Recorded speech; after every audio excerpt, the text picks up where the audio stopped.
ஐயா வணக்கங்க ஐயா. வணக்கம் ஐயா. நீங்க நம்ம பார்க்கக்கூடிய ராசி தனுசு ராசி. தனுசு ராசிக்கு 8ஆம் இடம் மறைவு ஸ்தானம் சொல்லுவாங்க. ஸோ அதுல போய் ராசி அதிபதி உட்கார்றாரு. இதை நீங்க எப்படி பாக்குறீங்க ஐயா? குரு பயிற்சி வந்துங்க தனுசு ராசிக்கு ஒரு நல்ல மாற்றத்தை கொடுக்கக்கூடிய ராசி தான். மற்ற ராசி மாதிரி ஒரு ஸ்ட்ரெயிட் ஃபார்வர்டான ஒரு பாதிப்போ ஒரு ஸ்ட்ரெயிட் ஃபார்வர்டான ஒரு பெனிஃபிட்டோ கொடுக்காம 8ஆம் இடத்துல உச்சம் பெறக்கூடிய குரு தனுசு ராசிக்கு வேற மாதிரி ஒரு அமைப்பில் கொடுப்பாரு. அது எப்படிங்கிறது நான் டீட்டெயிலாக சொல்கிறேன். இப்போ எந்த ஒரு ராசி அதிபதியும் உச்சம் பெறுவது நல்லது, அது தெரிஞ்சுக்கணும். எப்பவுமே பார்த்தீங்கன்னா நீங்கள் மகர ராசியாக இருக்கட்டும், எந்த ராசியாக இருக்கட்டும், அந்த ராசியோட அதிபதி என்ன, சனியாக இருக்கட்டும், சுக்கரனாக இருக்கட்டும், புதனாக இருக்கட்டும், அந்த ராசி அதிபதி கோச்சாரத்தில் உச்சம் மாறாருங்கிறது எப்பவுமே நல்லது தான். யாரு அந்த ராசிக்காரர்களுக்கு. ஆனால் எங்கே உச்சம் மாறாரு? 8ஆம் இடத்துல உச்சம் மாறாரு. சார் 8ங்கிறது ஒரு மாதிரி ரிஸ்கான பாவம்னு கேள்விப்பட்டிருக்கேனே சார், அது எப்படி சார் இந்த பலன் கொடுக்கும் அப்படின்னா, வேற மாதிரி மறைமுகமாக பலன் கொடுக்கும். ஃபார் எக்ஸாம்பிள் பார்த்தீங்கன்னா, நீங்கள் பிஸ்னஸ் பண்ணுறவராக இருந்தால் நேர்த்தியாக நீங்கள் டர்ன் ஓவர் பண்ணி நீங்கள் சம்பாதிக்க மாட்டீங்க.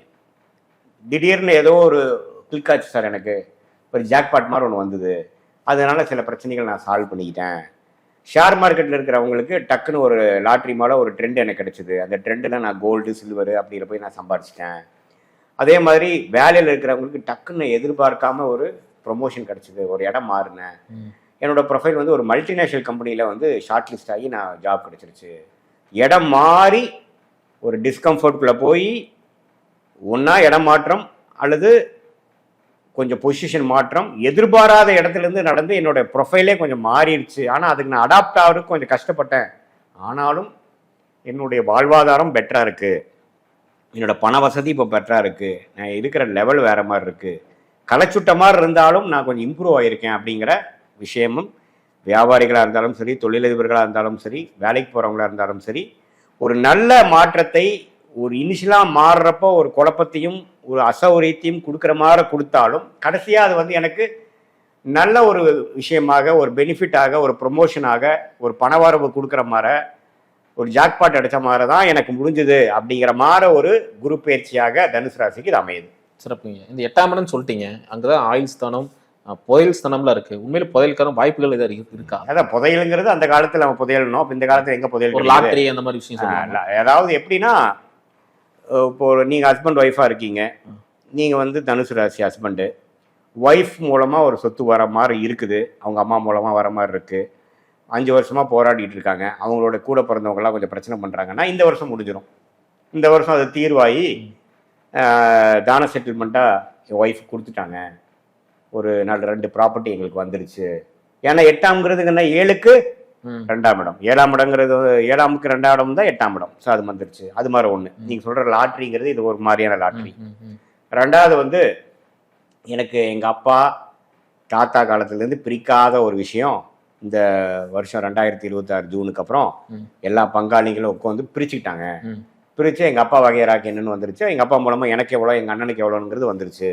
ஸோ அதுவும் ஒரு லாட்ரி, நீங்கள் எதிர்பார்க்குற ஒரு லாட்ரி. அதாவது நாம் போய் சம்பாதிச்சு பெறாத ஒரு பொருள் வந்து நமக்கு கிடைக்கிறது. அப்புறம் 3வது வந்து நான் வந்து சும்மா பிட்காயின்னு அது இதுன்னு சும்மா தெரியாமல் வாங்கி போட்டு வச்சுருந்தேன், அதுன்னு திடீர்னு தூக்கிடுச்சு, இந்த ஈரான் வாரோ ஏதோ ஒரு பிரச்சனைகள் தூக்கிடுச்சு, அதுலேயும் கொஞ்சம் லாபம் சம்பாதிச்சேன், அதில் வந்து ஒரு அமௌண்ட் எடுத்தேன், அது மூலமாக சில பிரச்சனைகள் சால்வ் பண்ணிக்கிட்டேன் அப்படிங்கிற மாதிரி விஷயம். அப்புறம் திடீர்னு எனக்கு ஒரு வெளிநாடு வாய்ப்பு, இம்போர்ட் எக்ஸ்போர்ட் ரிலேட்டடாக மாற வேலையில் திடீர்னு ஒரு வெளிநாடு வாய்ப்பு கிடச்சி, அதில் கொஞ்சம் சில்லறை எனக்கு வந்தது, கொஞ்சம் சம்பளம் வந்தது, ஃபாரின் கரன்சியில் கொஞ்சம் வாங்கினேன் அப்படிங்கிற மாதிரி கொஞ்சம் எதிர்பாராத சில விஷயங்கள் மூலமாக புதையலுக்கு நிகரான, லாட்ரிக்கு நிகரான கொஞ்சம் உங்கள் மூலமாகவோ, உங்களுடைய பங்குதாரர் மூலமாகவோ, உங்களுடைய மனைவியாக இருந்தால் கணவன், கணவனாக இருந்தால் மனைவி மூலமாகவோ, அப்பாவோட சொத்தோ அம்மாவோட சொத்து அப்படிங்கிற மாதிரி விஷயங்கள்லாம் பெறக்கூடிய ஒரு அற்புதமான ஒரு காலமாக இருக்கிறது. 8ஆம் இடம் சொல்லும்போது அசிங்க அவமானமும் அங்கதான் இருக்கு. 2வது ஆயுள் ஸ்தானமும் இருக்கு. இந்த ஆயுள் ஸ்தானங்கிறது எப்படிங்க பாக்குறது? அதாவது 8ஆம் இடம் எப்படி இருக்கு? 8ஆம் இடம் வந்து ஒரு பாவத்துக்கும் 2 காயின் இருக்கு. ஒரு காயினுக்கு 2 சைடு இருக்கிற மாதிரி ஒரு பாவத்துக்கு 2 விஷயங்கள் இருக்கு. நல்ல விஷயங்களும் உண்டு, தவறான விஷயங்கள் இருக்கு. 8ஆம் பாவத்துக்கு நல்ல விஷயங்கள் என்னன்னா, இனாமாக வரக்கூடிய பணம், நாம் சம்பாதிக்காத சொத்து, அடுத்தவங்க மூலமாக வரக்கூடிய பெனிஃபிட்டு, வெளிநாடு போய் சம்பாதிக்கிறது, வெளிநாட்டில் போய் நல்லா உல்லாசமாக வாழ்கிறது அப்படிங்கிறது நல்லா இருக்கும் பொழுது. இதே குரு 8க்கு போகாமல் குருவோட ராகு சேர்ந்து, குரு பாதிச்சு சனியும் சேர்ந்து செவ்வாய் பார்வையாகி அந்த திருட்பலம் என்று சொல்லப்படுகிற சுபகிரகத்தின் தாக்கங்கள் இல்லாமல் பாவகிரகத்தின் தாக்கங்கள் 8ஆம் வீட்டில் அதிகமாகும் பொழுது கோச்சாரத்தில் விபத்து, அறுவை சிகிச்சை, அதாவது சர்ஜரி என்று சொல்லப்படுகிற ஹெர்னியா பிரச்சனை, அந்த பிரச்சனை, கால்பிளாடர் ரிமூவல், ஸ்டோன் ரிமூவல், அது மாதிரி ஏதோ ஒரு பிரச்சனை சார், திடீர்னு ஒரு பிரச்சனையை ஆப்ரேஷன் பண்ண வேண்டியதாக போச்சு சார், விபத்து ஆயிடுச்சு சார், கால் அடி சார், வண்டியில் போகிறப்ப அடிபட்டுருச்சு, அப்புறம் வம்பு வழக்கு, திடீர்னு ஒரு கேஸ் ஆயிடுச்சு என் மேலே, திடீர்னு ஒருத்தர் வந்து என் மேலே கம்ப்ளைண்ட் பண்ணிட்டான் டிபார்ட்மெண்ட்டில், அதுக்கு நான் போய் எக்ஸ்பிளைன் பண்ணிட்டு வர வேண்டியதாக இருந்தது, அசிங்கம், கேவலம், இது மாதிரி விஷயங்கள் நடக்கும். எப்போனா அந்த உச்சகுரு வந்து பாதிக்க போகுது. இப்போ அப்படி இல்லை.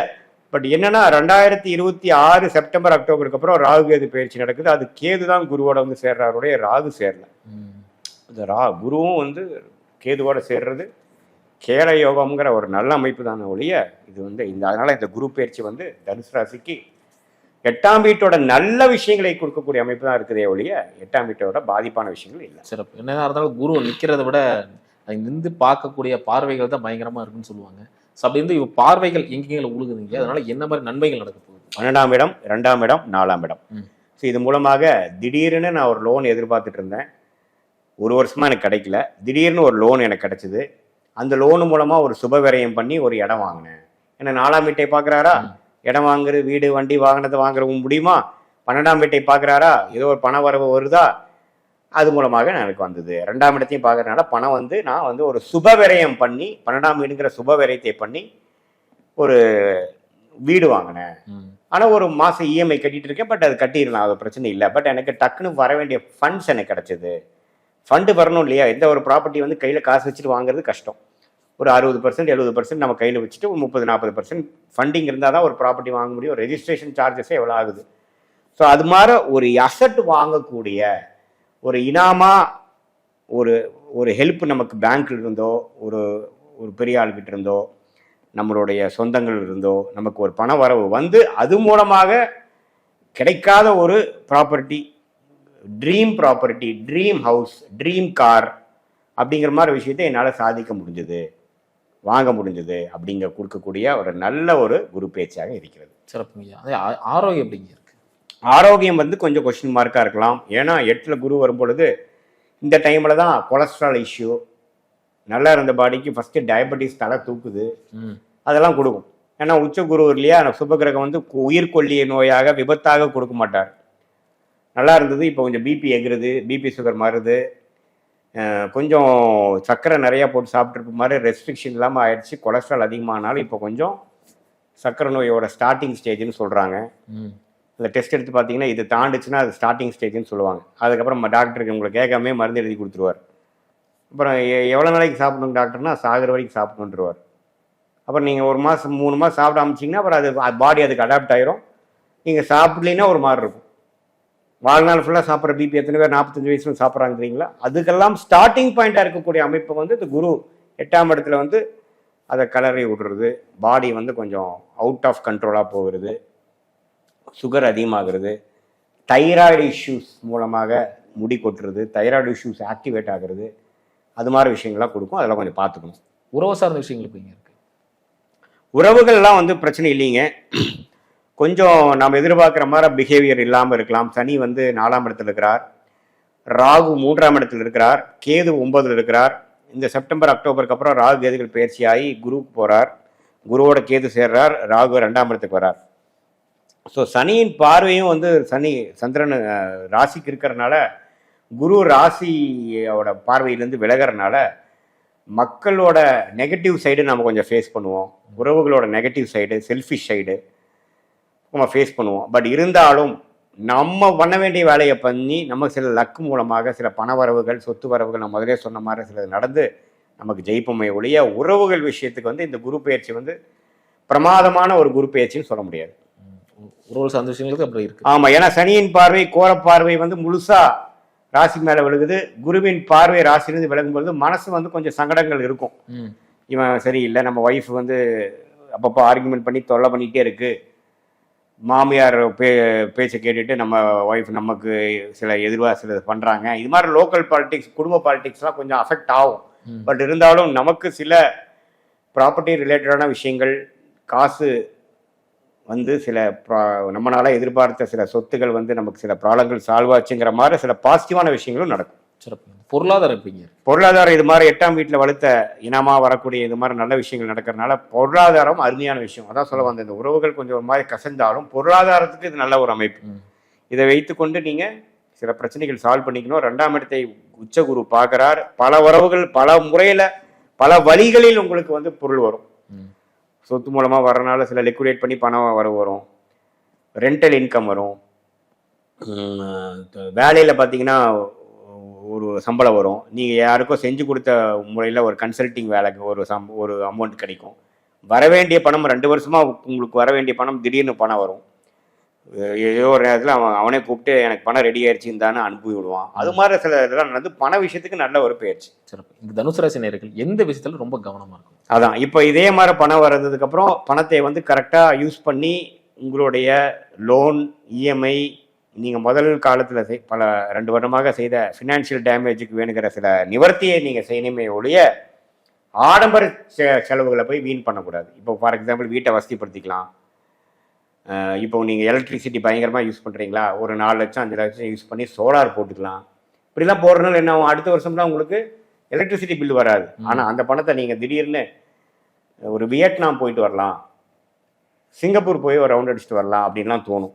கண்டிப்பாக தோணும். ஏன்னா திடீர்னு ஒரு பணம் வந்துருச்சுன்னா கஷ்டப்பட்டு சம்பாரிச்சிருந்தீங்கன்னா அதோட அருமை தெரியும். திடீர்னு வந்து என்ன பண்ணுவேன், உல்லாசமாக ஒன்று போயிட்டு வரலான்னு தோணும். அப்படிலாம் போகிறது தப்பு இல்லை. ஆனால் அது எவ்வளோ பண்ணுறீங்கிறத பொறுத்து இருக்குது. அப்படிலாம் பண்ணதுக்கப்புறம் அடுத்த வருஷம் உச்சகுரு வந்து வாழ்நாள் ஃபுல்லாக இருக்க போகிறதில்ல. அடுத்த நகரும் பொழுது நம்ம அந்த அமௌண்ட்டை கரெக்டாக யூஸ் பண்ணியிருக்கலாமோ, இன்வெஸ்ட்மெண்ட் பண்ணியிருக்கலாமோ, வாழ்க்கையோட தரம் யூஸ் ஆகிற மாதிரியும் பிற்காலத்தில் அதிகமாக எக்ஸ்பென்ஸ் ஆகாத மாதிரியும் சில இன்டெலிஜென்ட்டான சில முடிவுகள் செய்யாமல் கொஞ்சம் இங்கே வந்தது இங்கே எப்படி செலவு பண்ணுறோன்னு தெரியாமல் பண்ணி ஒரு ஆடம்பர செலவாக பண்ணிட்டோமோங்கிற மாதிரி விஷயங்கள் நீங்களும் அந்த தவறு செய்யக்கூடாது. சிறப்பு. அருமையாக சொன்னீங்க. மீண்டும் அடுத்த காணொலியில் அடுத்தடுத்த ராசிகளை பற்றி பார்க்கலாம். நன்றி.